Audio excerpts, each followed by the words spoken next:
Most gardeners think January is a write-off. Frost on the ground, gray skies, nothing is happening.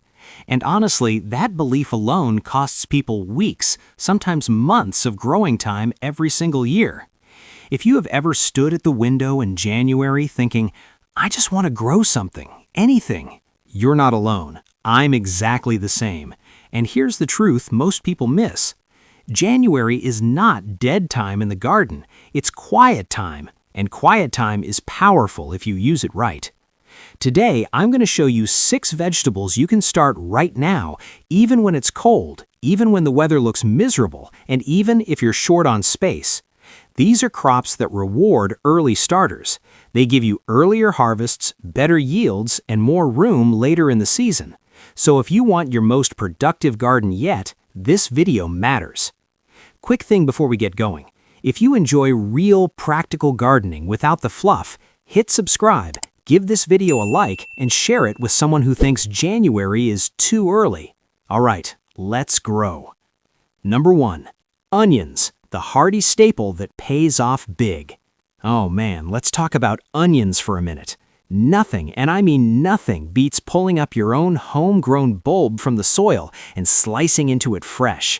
That intense, sweet, juicy flavor, it's on another level entirely compared to the bland ones you grab at the store. They make everything better. Soups, salads, roasts, you name it. And starting them super early in January, that's the secret move that sets you up for massive bulbs, an earlier harvest than your neighbors, and best of all, it frees up that precious garden space sooner for follow-on crops like Swiss chard, kale, or even some late beans. Plus, onions are little nutritional powerhouses. They're loaded with vitamin C to keep your immune system firing on all cylinders, tons of antioxidants to fight off those free radicals, and quercetin, which is fantastic for heart health and reducing inflammation. I swear, adding more homegrown onions to your meals just makes you feel better all around. Personally, I love slow caramelizing them in a bit of butter until they're golden and jammy. Pile them on burgers or mix into a fresh salsa with tomatoes and cilantro. The smell alone while they're cooking.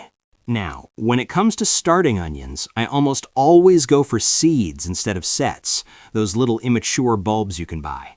Why? Seeds are way cheaper if you're growing a bunch, and crucially, they're much less likely to bolt. Bolting is that frustrating thing where the plant panics, shoots up a flower stalk way too early, and puts all its energy there instead of swelling into a nice fat bulb.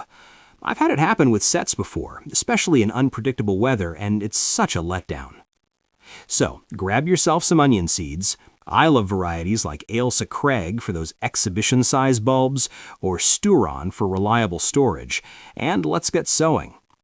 I like using a modular plug tray, something with around 40 cells. They're the perfect size because the roots get plenty of room to develop without getting tangled, and the seedlings can stay cozy in there right up until early to mid-spring when you're ready to plant out. First things first, before you even fill it, flip the empty tray over and give the bottoms a good inspection. Tap it gently if you need to. I'm dead serious. Check for slugs or worms hiding in there. I've been burned before. I left a tray stacked outside overnight, and a sneaky big slug climbed up through the drainage holes and feasted on half my emerging seedlings. Total heartbreak. Better to evict any freeloaders right from the start. Okay, the tray's clean. Now fill it with a good all-purpose potting mix.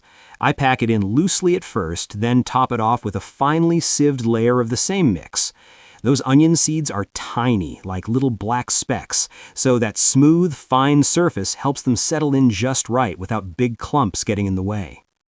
Once filled, level it off nicely and firm it down gently with your hand or a board. This creates little depressions or cups in each cell that hold the seeds perfectly in place. Today, I'm sowing a variety aimed at bigger bulbs. My thinking is, even if the weather throws us a curveball with a cool spring, we'll still end up with at least medium-sized ones worth harvesting. Solid insurance policy. Sowing time. Take a tiny pinch, aim for about 6 seeds per cell. Honestly, don't obsess. If it's 5, 7, or even 8, it's all good. They're forgiving at this stage. Cover them lightly with more of that sieved mix, just enough to bury them about a 1/4 inch deep.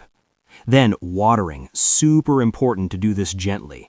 I love my pump-action hand sprayer. It gives a fine mist that soaks everything without blasting the seeds out of position. A watering can with a very fine rose works too, or my other favorite, set the whole tray in a shallow reservoir of water and let it soak up from the bottom until you see moisture beads on the surface. Zero disturbance. Now, pop the tray indoors where it's got that ambient house warmth. Around 60 to 70 degrees Fahrenheit is perfect for germination. No need for a fancy heat mat here. The regular central heating does the trick and speeds things up nicely compared to leaving them out in the cold. They'll usually pop up in 10-14 days. Once they're sprouted and have their first true leaves, move them back outside to a sheltered spot or greenhouse to grow strong and sturdy. If you get really great germination, thin them down to 4 or 5 strongest seedlings per cell. Then, when it's time to plant out, usually around April or when the soil's workable, space them in a grid about 30 centimeters or 12 inches apart each way. They'll grow on as little clumps and form beautiful multi-bulb clusters, or you can separate them for single larger ones. A couple bonus tips while we're here. Onions are fantastic companion plants. They naturally repel pests like carrot root fly, aphids, and even some beetles. So interplant them with your carrots or around the edges of beds for built-in protection. Biggest mistake to avoid? Keeping the soil too soggy early on. Good drainage is key or you'll invite damping off or rot. Keep it moist but not waterlogged. And for a dead simple recipe to inspire you, make a classic onion tart. Slowly caramelize a big pile of sliced onions in butter until they're soft and golden. Spread them on puff pastry, sprinkle with goat's cheese or Gruyere, maybe a bit of thyme, and bake until bubbly. It's pure comfort food and shows off that homegrown flavor like nothing else. Seriously, have you ever grown onions from seed before? What's your go-to variety? The big sweet ones, red storage types, or maybe shallots? Drop your experiences and favorites in the comments below. I read every single one and love hearing your stories. Number 2. Chili peppers. Heat up your long season game. All right, let's talk chili peppers. Probably the one crop that rewards an early start more than any other. These guys need an absolutely massive growing season to go from tiny seeds to ripe, colorful pods bursting with flavor. If you wait until spring, like most people do, you're often left with plants still loaded with green fruits when the first frost hits. But kick them off in January? Total game changer. You'll be picking ripe chilies weeks or even months ahead of everyone else. And in cooler climates like ours, that early start is often the difference between a bumper crop and a disappointing one. I always recommend milder or medium heat varieties for early sowing. Think jalapeno, Anaheim, Padron, or even some of the milder Hobbs. They tend to flower and fruit much sooner than the super hots, which is pure insurance against a rubbish summer. You'll still get that delicious chili kick without gambling everything on perfect heat and sunshine. And let's not forget how good they are for you. Chock full of vitamin C, way more than oranges gram for gram, vitamin A for eye health, and of course, capsaicin, that magic compound that revs up your metabolism, helps with pain relief, and just makes you feel alive. I throw them into curries, fresh salsas, stir-fries, even chocolate desserts. And homemade chili jam? Sweet, sticky, with a slow building heat, it's addictive stuff. I'll share a quick recipe in a sec. All right, let's get sowing. First rule, everything needs to be warm. Chilies absolutely hate cold shocks at any stage, especially germination. So the night before I sow, I bring my packets of seeds, my pots, and my bag of compost indoors to warm up to room temperature. Think of it as tucking them in with a cozy blanket. For the mix, I use a good all-purpose seed compost, then lighten it up with some coconut coir for structure and a couple of generous handfuls of perlite for sharp drainage. Chilies despise sitting in wet feet. Perlite's super light and dusty, so I always wet the mix a bit first to keep that dust down. Pro move, if you're sensitive, pop on a simple mask while you're mixing. I do it in the kitchen when nobody's home, otherwise I'd never hear the end of the dirt everywhere complaints. Once it's nicely moist and mixed, fill your pots. I like square 9-centimeter or 4-inch pots because they make efficient use of space under lights or on heat mats. Sow about 9 seeds per pot in a neat 3x3 grid. Space them evenly. Press them lightly into the surface, then cover with just a whisper of the same mix, maybe 5 millimeters deep. Tamp gently, add a clear label, trust me, you'll forget which variety is which otherwise, and give them a gentle mist or bottom water. Now the important bit, heat. Chilies want a toasty minimum of 24 degrees Celsius, ideally closer to 27 to 30 degrees Celsius for fast, even germination. A heated propagator or heat mat with a humidity dome is absolute gold. Seedlings can pop up in as little as 7 to 10 days. No fancy kit? No problem. Pop a clear plastic bag over the pot, secure it with an elastic band, and place it somewhere consistently warm, like an airing cupboard, near a radiator, or on top of the fridge. It won't be as quick, but it works. Once they've germinated, light becomes the priority. January days are short and gloomy, so 12 to 16 hours under grow lights is pretty much essential if you want strong, stocky plants instead of leggy, weak ones. If you're on a budget, a bright south-facing windowsill plus a simple DIY reflector box, cardboard lined with kitchen foil, can bounce extra light back onto the seedlings and make a surprising difference. Keep the temperature steady day and night. Big fluctuations stress them out and slow growth. Common mistake I see all the time, folks let the pots cool right down overnight. Keep that heat mat on a thermostat if you can.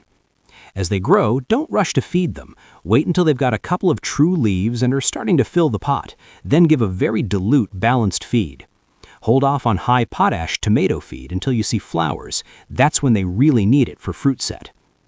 Indoors or in a conservatory, pollination can be an issue, so give the plants a gentle shake or flick the flowers with your finger when they open. Mimics a breeze and helps transfer pollen, or set up a small fan for air circulation. Come mid-spring, once night temps are reliably above 10 degrees Celsius and all risk of frost is past, harden them off gradually and move them to their final spot, greenhouse, polytunnel, or a sunny, sheltered patio in big pots or the ground. Quick pro tip, pinch out the growing tip when they're about 30 centimeters tall to encourage bushiness, and more side shoots means way more fruits. And that chili jam I mentioned? Dead easy. Chop 500 grams mixed chilies, de-seed them if you want milder, add 500 grams sugar, 200 milliliters cider vinegar, maybe some garlic and ginger, simmer low and slow until thick and sticky. Jar it up, perfect on cheese, burgers, or stirred into mayo for a spicy dip. So, tell me, are you team mild and fruity, medium and flavorful, or full-on scorching hot? What's your favorite variety to grow and eat? Drop it in the comments. I'm always looking for new ones to try. Number 3. Cauliflowers, the creamy brassica dream. Now let's move on to one of my all-time favorite brassicas, cauliflowers. Honestly, these are absolute winners in the veg patch. That creamy texture, the way they roast up with crispy edges, or turn into a silky curry, or even get mashed is a brilliant low-carb alternative to potatoes. They're just so versatile and satisfying. Starting them in January is a clever move because it really stretches your harvest window. You can be cutting beautiful white heads from early summer right the way through to autumn, depending on the varieties and successions you sow. They're nutritional gold, too, packed with vitamin K for strong bones, loads of fiber for gut health, and powerful anti-inflammatory compounds like sulforaphane that do all sorts of good behind the scenes. I'm sowing an all-year-round type today, reliable, flexible, and perfect for this early slot. Because cauliflower seeds are pretty small but not tiny, I like to broadcast them. Just scatter a small pinch evenly over a tray of finely sieved all-purpose compost. This saves space during germination compared to sowing straight into modules, and it means I can be sure every plug ends up with one strong seedling later on. Cover them very lightly, just a dusting of the same sieved mix. Give it gentle water, I use a fine mist so nothing gets displaced, and pop the tray indoors. They don't need bottom heat like chilies, but that bit of extra warmth speeds things up nicely and gets them sprouting in about a week. Once they're up and showing their first true leaves, move them to a cooler, brighter spot, greenhouse, cold frame, or a cool windowsill so they grow sturdy and don't get leggy. When they're big enough to handle, carefully prick them out into individual plugs or small pots. Give them room to develop a good root system, and by early spring, they'll be ready to plant out. Spacing is important with collies. Give them 45 to 60 centimeters each way, depending on variety. Crowd them and you'll get small heads or encourage diseases. A couple of quick bonuses while we're here. Once planted out, throw some fine netting over them. Birds love pecking at the leaves, and cabbage white butterflies will lay eggs the moment your back is turned. Netting saves so much hassle. Also, rotate your brassicas every year to avoid clubroot buildup. It's a nasty soil-borne disease that's hard to shift once it takes hold. For a super simple way to use your hardest, try cauliflower cheese bites. Cut into florets, parboil, roll in breadcrumbs with a bit of grated cheese mixed in, then bake until golden and crunchy. Perfect snack or side. And if you ever end up with a glut, quick pickled cauliflower with turmeric and mustard seeds is incredible. Bright yellow, tangy, and keeps for months. Have you ever pickled cauli or tried growing the colored varieties, purple or orange? What's your favorite way to cook them? Drop your recipes and tips in the comments. I'm always stealing ideas from your comments. Okay, here's where things get really exciting if you don't have a greenhouse or fancy setup. Winter sowing in milk jugs. Honestly, this method is pure low-tech genius. It costs next to nothing, uses stuff you'd normally recycle, and gives you sturdy, healthy seedlings that are often 3 or 4 weeks ahead of anything sown directly in the ground. The seeds just sit there happily through the cold, then sprout exactly when conditions are right in spring. No guessing games, no leggy indoor seedlings, just tough little plants ready to thrive.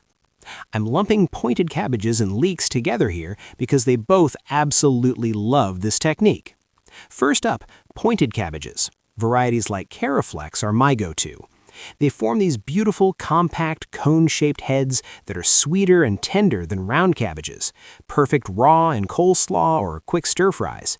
They're proper vitamin C bombs, great for keeping colds at bay over winter, and they mature faster than big round types, so you're eating fresh heads by early summer.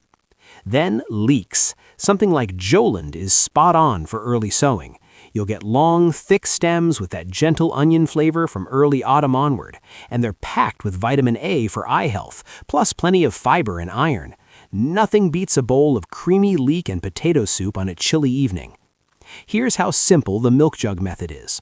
Grab some clean plastic milk cartons, gallons or half gallons both work. Poke a few drainage holes in the bottom with a sharp screwdriver or awl.